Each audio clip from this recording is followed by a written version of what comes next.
Annual cycle step 2. Return the trimmings to the forest floor as mulch or compost.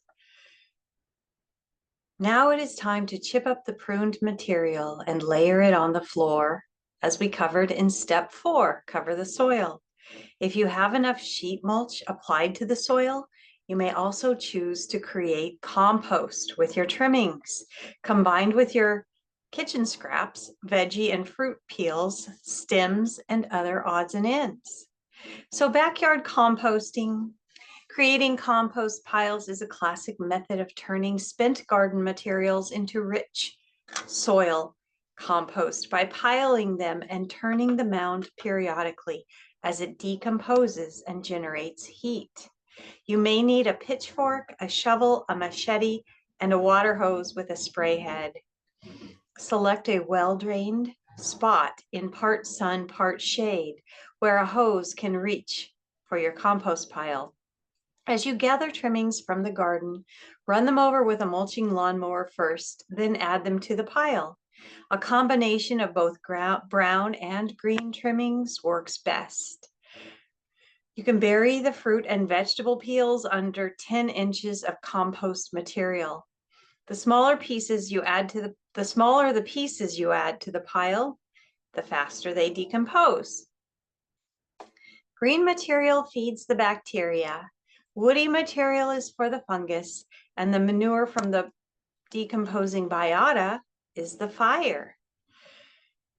You can leave out large branches. You can use those for other purposes, such as creating a retaining wall or border for your compost pile, building a raised bed garden, creating a trellis, using them for lumber in craft projects, burning them for heat in the wintertime, or burying them in hugelkultur.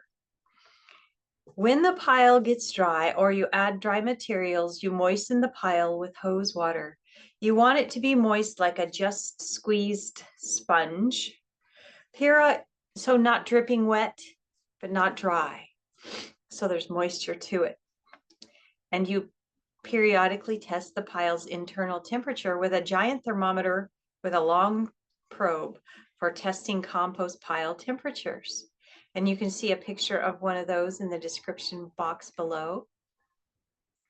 Some genius people use colossal compost piles to generate hot water for their showers by coiling water tubing through the compost pile, because they can get up to 150 degrees Fahrenheit.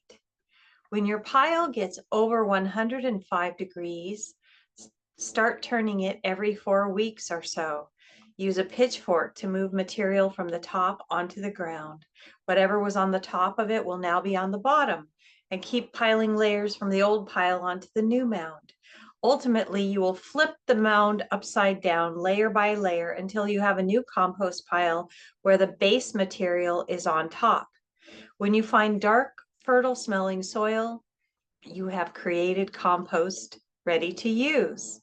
Depending on your conditions, it can take anywhere from 2 months to 2 years for the material to completely decompose into compost. If you live in a dry place, it may take a very long time for a pile to decompose. Try digging a large hole in the ground to hold the spent garden materials.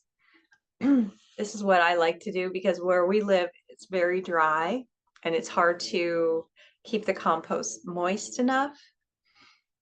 So I've done this method quite a bit. Digging a large hole in the ground to hold the spent garden materials. The material stays moist longer, so it breaks down faster. And using this method, you can still turn the material periodically like any other compost pile. I end up using most of my pruned material as sheet mulch. So I have a video down below that shows the simple method I use to compost kitchen scraps. First, I dig a 5-gallon bucket-sized hole in the ground. Then I can use that dug up soil somewhere else in the garden or as potting soil. And then after preparing a meal, I gather up the veggie and fruit peelings and trimmings and toss them into the hole. Cover the scraps with leaves or soil each time you add more kitchen waste. When you have filled the hole all the way, cover it up with sheet mulch and wait for 6 months or so. While the life forms in the soil, turn your kitchen scraps into rich soil. So please check out the video, Easily Turn Kitchen Scraps into Garden Soil, that shows the process in the link below.